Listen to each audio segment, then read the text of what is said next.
None of them are something that you could say, well, yeah, but that's just kind of like a trick. You know, they're all very solid.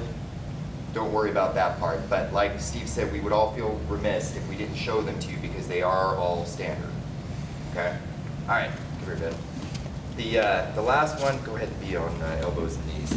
The last one is what we just call it a bent knee lock. You can call it a knee wedge.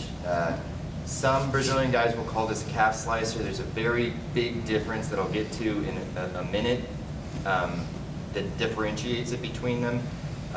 But the basic application is I'll do it this way so you guys can see.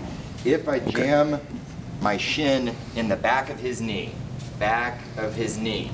okay, and I pull, eventually he's going to run out of room, and then I'll keep pulling, and it'll dislocate his knee from the front. Okay? It's nasty. Your leg runs out of room to keep bending, and the front part keeps going, and the back stops. So the front part goes pop and goes out. It's pretty nasty.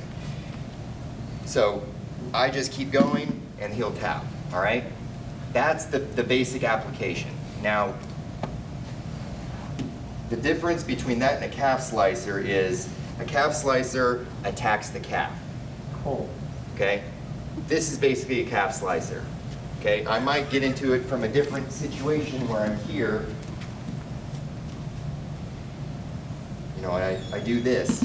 Okay?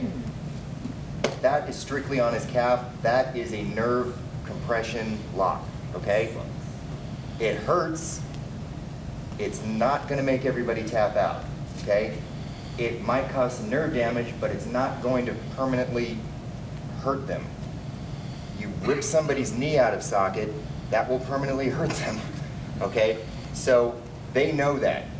If I've personally been put into a calf slicer for 3 minutes at the FILA World Championships for grappling. That was 2008. I was waiting for the ref to sit me up because I figured after 2 minutes of me just sitting there going ho-hum while the guy's like, you know, they'd stand us up, but they didn't. So I spent the entire match sitting on top of this guy while he was putting one of these on me from bottom. And that was it. So if I can do that, and I'm not necessarily the toughest guy in the room, so if I can do that, other people can do that. There is a difference. Same thing, a guy dislocated my fibula with a bent knee lock, okay? That hurt like hell. I know the difference between the two of them. I knew when it was happening, I just couldn't tap quick enough. It popped right out, really nasty. My doctor said that usually the only other time you see that injury is in a car crash or a football player slamming into another guy's knee. So it's nasty. Big difference between a calf slicer and a bent knee lock, okay? All right, now that that's cleared up. My favorite application of this is from a wrestler's ride. You will probably see this a lot more. I'm in a basic ride. What I'm going to do is get a near leg lace. Okay, all I did was I stepped in like I put half of my hooks in to get his back. But I'm just going to sit here, okay? I can ride him all day like this, and as a matter of fact, there's a couple different basic wrestling rides that come out of here. It holds him down and it sets me up. If he doesn't counter the bent knee lock, what I'll do is I'll grab his toes, okay? That secures his foot. My elbow goes into his knee, and I grab his other toes, and they just push off and elbow him in the butt until he flattens out, okay? Now I've got my shin firmly in the back of his knee, okay? When I pull back this time, it's completely different, okay? There's a difference of 2 or 3 inches. I'm flat in the back of his knee here, okay? Okay, slight difference there, wasn't it? Yeah.